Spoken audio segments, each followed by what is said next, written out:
Assalamualaikum warahmatullahi wabarakatuh. Perkenalkan, nama saya Putri Trigazia, NIM 20053144706 dari Prodi Pendidikan Sejarah, Fakultas Keguruan dan Ilmu Pendidikan, Universitas Riau. Di sini saya akan menjelaskan tentang masa kependudukan Jepang di Indonesia dari tahun 1942 sampai 1945. Mata kuliah Sejarah Indonesia Masa Kolonial yang diampu oleh Bapak Nurdiansyah MPD. Baiklah, saya akan menjelaskannya. Yang pertama adalah kedatangan Jepang di Indonesia. Ada beberapa bagian, yaitu yang pertama ialah pecahnya Perang Asia Timur. Yang kedua diawali dengan menduduki Tarakan pada 10 Januari 1942, kemudian Minahasa, Sulawesi, Balikpapan, dan Ambon.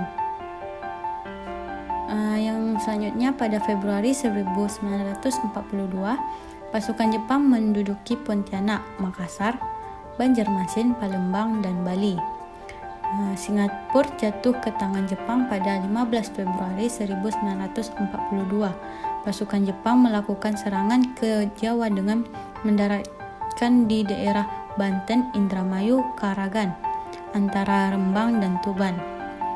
Jepang telah menguasai Indonesia sejak tanggal 8 Maret 1942 ketika Panglima tertinggi pemerintahan Hindia Belanda menyerah tanpa syarat di Kalijati, Bandung.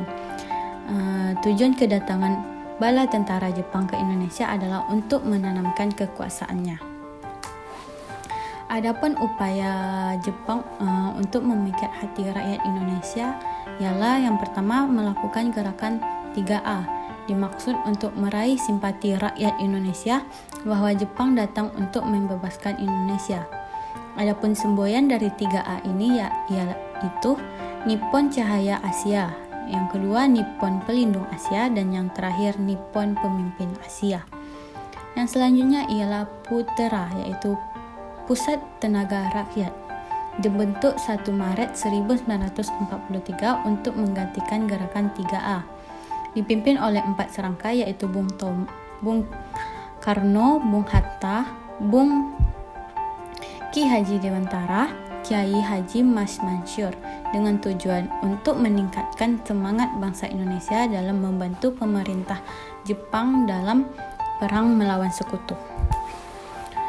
Beberapa organisasi yang dibentuk Jepang di Indonesia ialah Pembelaan Tanah Air yang disebut PETA, Gakukotai, Laskar Pelajar, Heiho, Barisan Cadangan Prajurit, Seinendan, Barisan Pemuda, Fujinkai, Barisan Wanita, PUTERA, Pusat Tenaga Rakyat, Jawa Hokakai,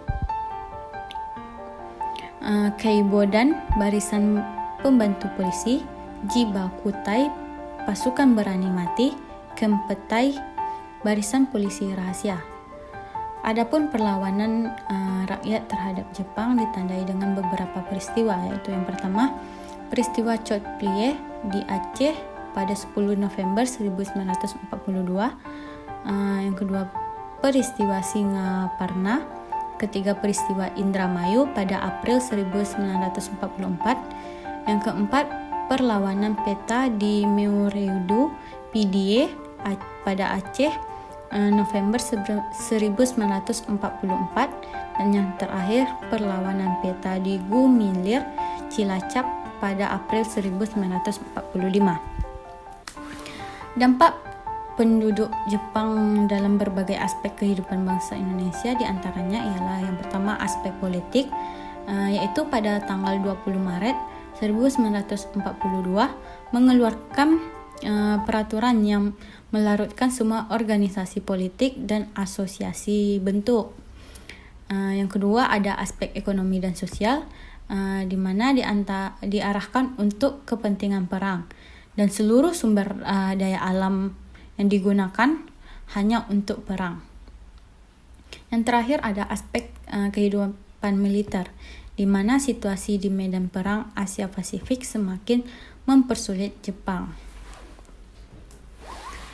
Pada tanggal 9 Agustus 1945, B-29 terbang lagi ke langit Nagasaki dan menjatuhkan bom atom bernama Fatman.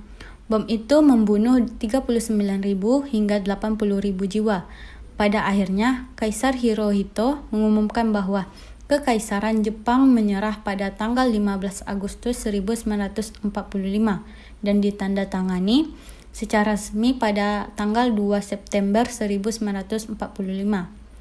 Dan pada 1945 tersebut merupakan akhir Perang Dunia II. Pada tanggal 17 Agustus 1945, Indonesia memproklamasikan kemerdekaannya. Perang Dunia berakhir dan dunia masuk ke babak Perang Dingin. Tentunya, sejarah Perang Dingin memiliki banyak penyebab dari Perang Dingin tersebut.